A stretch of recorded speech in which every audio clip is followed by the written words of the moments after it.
In tonight's news edition, the Prime Minister checks on measures taken by the Civil Status and Passports Department ahead of local municipal elections.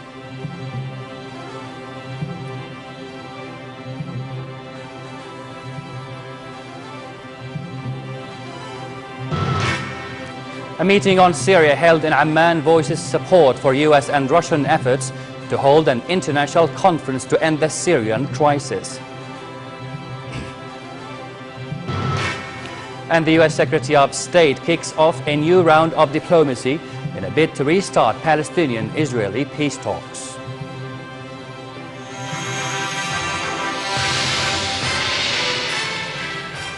Good evening and welcome to the news at 10.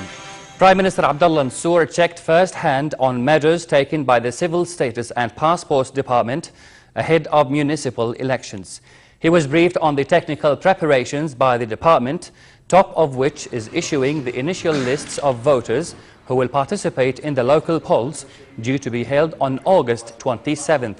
Mansour congratulated the Jordanian people and leadership for the country's return to the ballot box for the second time this year. He said the polls will be a reaffirmation of the 3 royal letters issued recently that call for maximizing the democratization process and widening grassroots participation. The Prime Minister told the Director General and senior Civil Status and Passports Department staff that Jordan will hold municipal elections for the first time since 2007. He said a fair and transparent election would bolster people's confidence in national institutions and the reform process. The Prime Minister urged voters to effectively engage in the democratic process. He said the forthcoming elections are a key juncture for municipalities that will carry out their role of serving citizens in a decentralized government approach. The elected municipal councils, he said, will be the most eligible to set out their developmental priorities.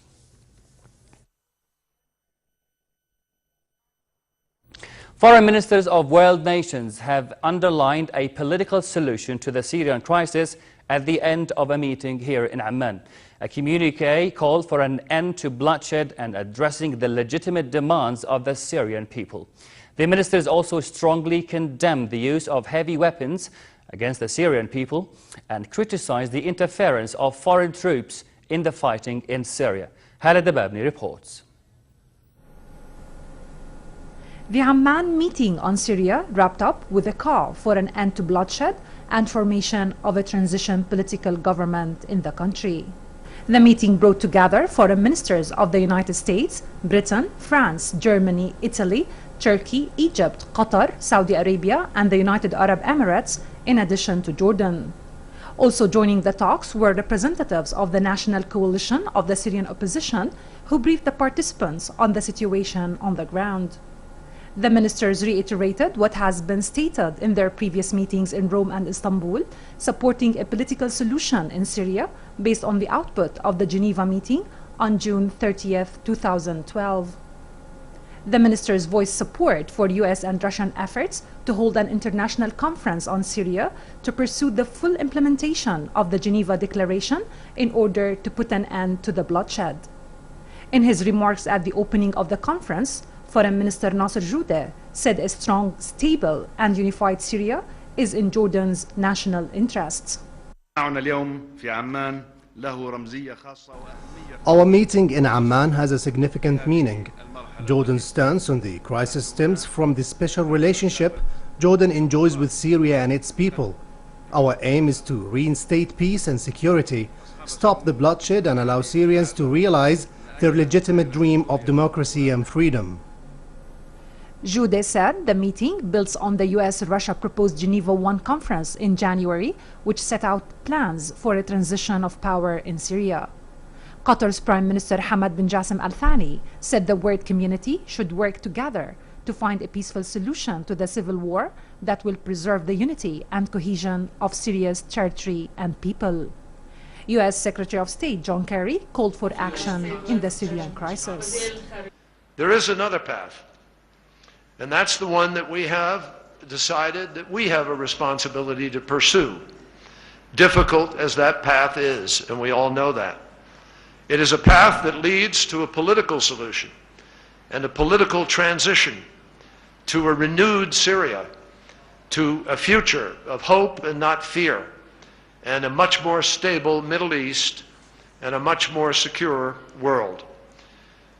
It is interesting that we are all seeking it. We don't hear President Assad asking for it or looking for it. Referring to Hezbollah men fighting along the Syrian army and pro-Assad militia in the Syrian town of Qusayr near the Lebanese border, the alliance called for the immediate withdrawal from Syria of Hezbollah and fighters from Iran. We'd like to confirm that because of the decision which has been taken by the Hezbollah and the fact that they are fighting very harshly the Syrian population, we have decided to ask that the military branch of Hezbollah would be considered as a terrorist organization. Fabius added, France fully support the national coalition of the Syrian opposition. The meeting of 11 Western and Arab nations, as well as Turkey, also warned of severe consequences if the use of chemical weapons by Syrian government forces is confirmed. Hala Dababne for the news at 10. Meanwhile, discussions were underway in Cairo and Istanbul as the international community struggles to come together to end the Syrian civil war. The Arab League Committee discussed logistics for an upcoming peace conference to be held in Geneva in June. Syria's opposition coalition also met in Istanbul to decide whether to participate in the US and Russian-sponsored conference. Farah Ajlouni has more on the diplomacy. Preparations are underway for an upcoming peace conference in Geneva that will bring together the Syrian government and the opposition.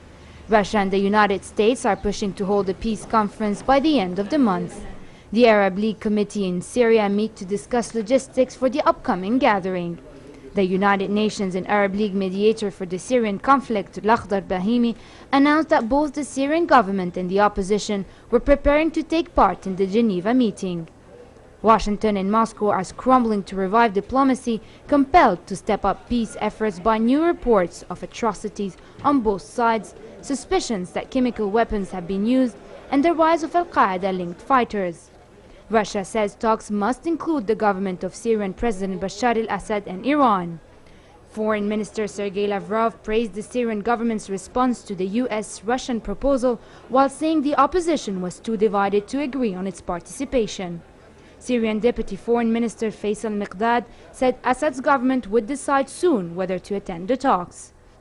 The opposition Syrian National Coalition was also meeting in Istanbul to decide whether to join the Geneva talks. A session of 60-member General Assembly of the coalition would also elect a new head and discuss the fate of Provisional Prime Minister Ghassan Hito. The opposition was dealt a blow by the resignation of the coalition's president Mu'adh al-Khatib in March. Khatib, who had offered Assad a negotiated exit, has been meeting the coalition's 11-member leadership committee in Istanbul over the past 2 days. Farah Ajlouni for the news at 10. 5 people were killed and more than 50 wounded in overnight clashes in Tripoli between Lebanese gunmen backing rival factions in Syria's civil war. The new fatalities bring to at least 18 people who have been killed and more than 170 wounded in the Lebanese port city since the latest fighting began on Sunday. The two groups have clashed in Tripoli on and off for decades, but the Syrian conflict has reopened old wounds. Each side has accused the other of using the city as a base for sending fighters and weapons in and out of Syria.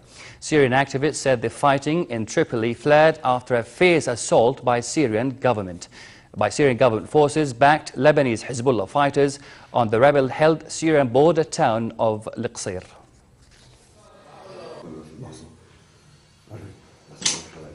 U.S. Secretary of State John Kerry held a new round of talks with Palestinian and Israeli leaders in his bid to jumpstart peace talks.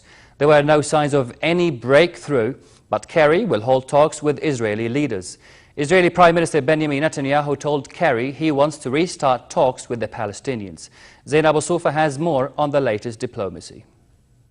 U.S. Secretary of State John Kerry held separate talks with Israeli and Palestinian officials and acknowledged there is considerable skepticism that the two sides would resume peace negotiations.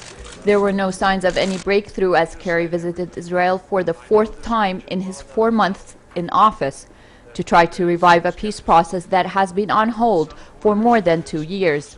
Kerry said as he and Israeli Prime Minister Benjamin Netanyahu posed for pictures that President Barack Obama had asked him to engage in peace efforts. I know this region well enough to know that there is skepticism. In some quarters there is cynicism, and there are reasons for it. There have been bitter years of disappointment. It is our hope that by being methodical, careful, patient, but detailed and tenacious, that we can lay out a path ahead that could conceivably surprise people, but certainly exhaust the possibilities of peace. Netanyahu said he wanted to restart talks with the Palestinians. Above all, what we want to do is to restart the peace talks with the Palestinians. You've been working at it a great deal. We've been working at it together. It's something I want. It's something you want. It's something I hope the Palestinians want as well. And we ought to be successful for a simple reason. When there's a will, we'll find a way. In his visits to the region, Kerry was also trying to put together an economic package for the Palestinians to go alongside the U.S. political initiative. He met Palestinian President Mahmoud Abbas at the Palestinian presidential compound in Ramallah, where demonstrators were protesting against his visit. Palestinian-Israeli negotiations broke down in late 2010 in a dispute over accelerated Israeli construction of Jewish settlements on occupied West Bank land. The world deems all Jewish settlements in the West Bank as illegal. In a rare gesture, Kerry stopped off the diplomatic track onto a street in the city of Ramallah, where he talked to people and sampled a shawarma sandwich and a traditional Palestinian sweet. Kerry's visit coincided with a trip to the region by British Foreign Secretary William Hague, who met Israeli Prime Minister Benjamin Netanyahu and Justice Minister Tzipi Livni, who is in charge of the peace process with the Palestinians. Resolving the Middle East conflict is one of Britain's foreign policy priorities, according to Britain's Foreign Office, with London favouring a two-state solution. We urge all parties to move the process forward and to really give the bold and decisive leadership that will allow success to happen and avoid steps that undermine it. And I welcome Prime Minister Netanyahu's clear commitment to a two-state solution. The main issues that would have to be resolved in a peace agreement include the borders between Israel and the Palestinian state, the future of Jewish settlements, the fate of Palestinian refugees, and the status of Jerusalem. Zainab Sufa for the news at 10. 2 British men of Nigerian descent accused of hacking a soldier to death on a London street are now known to police. A source close to the investigation said the attack was in revenge for wars in Muslim countries. One man, Michael Abidubalajo, was filmed calmly justifying the killing as he stood by the body holding a knife and meat cleaver in bloodied hands. It was the first such killing in Britain since the 2005 deadly bombings in London. British media said police raided homes of relatives in the city and near the town of Lincoln. Adibolajo and the other man, who may have been born abroad and later naturalized as British, are both in custody in hospital after being shot by police. The Muslim Council of Britain condemned the hacking to death of the soldier and said the attack has no place in the Islamic faith.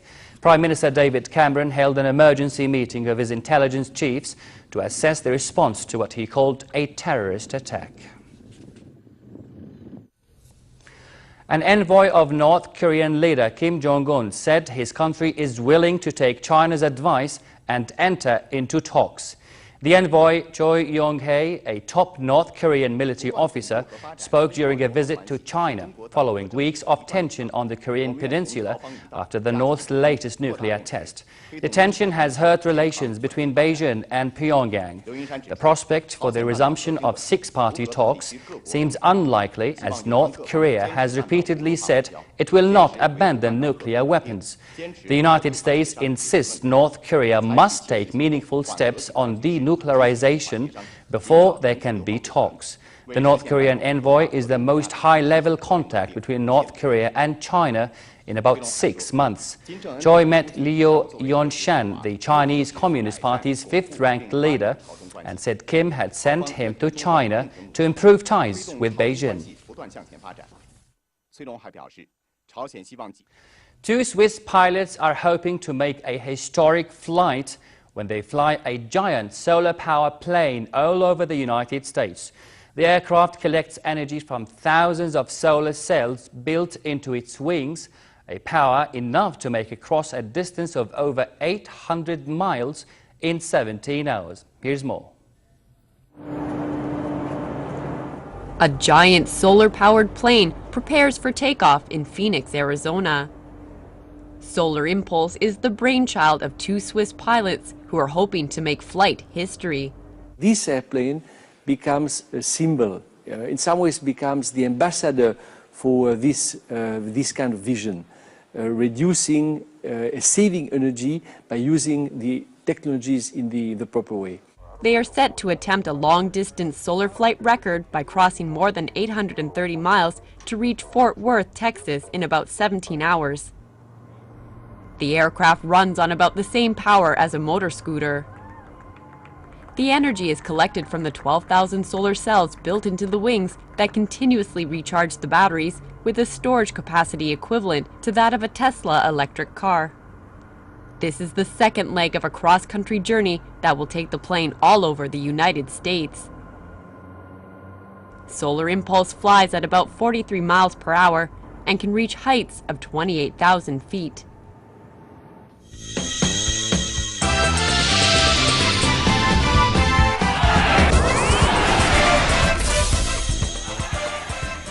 Nico Rosberg gave Mercedes a dream start to the Monaco Grand Prix weekend with the fastest time in both practice sessions. To further fuel widespread expectations of a 4th successive pole position for the Silver Arrows, teammate Lewis Hamilton lapped 2nd fastest in the afternoon. The Briton winner of the race in 2008 admitted that victory in Monaco is special. Spaniard Fernando Alonso was 2nd and 3rd fastest respectively for Ferrari. Teammate Felipe Massa was 4th.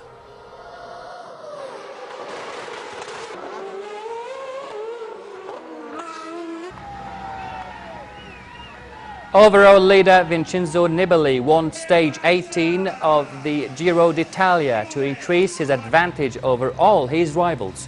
Spain's Samuel Sanchez finished 2nd, 58 seconds back on the 20.6-kilometer uphill time trial, with Italy's Damiano Caruso in 3rd. Italy's Nibali now leads Australian Cadel Evans by more than 4 minutes in the overall standings, with Colombia's Rigoberto Urán in 3rd. Nibali, with the Astana Pro team, was delighted with the way things was unfolded. The Giro d'Italia finishes on Sunday in Berisha. Now over to the weather outlook. Pleasant weather in most parts of the country tonight with moderate winds. A further rise in temperatures tomorrow will bring them up to 7 degrees above seasonal average. Temperatures in Amman will soar up to the high 30s tomorrow, with moderate winds picking up at times and blowing dust in the Barrier Desert region. The Jordan Valley and Aqaba should expect a relatively hot night tonight and very hot day tomorrow, with temperatures there in the low 40s. Winds in Aqaba will be northerly moderate to brisk and sea slightly choppy. The weatherman warns of long exposure to the sun, especially during the midday hours. Here now is a look at temperatures forecast for tonight and tomorrow.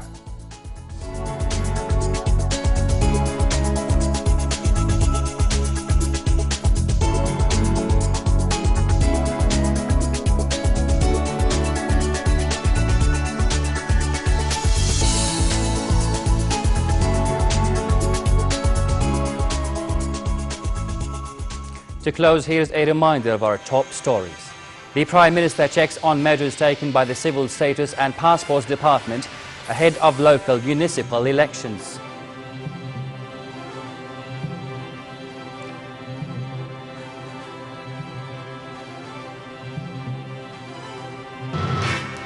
A meeting on Syria held in Amman voices support for US and Russian efforts to hold an international conference to end the Syrian crisis.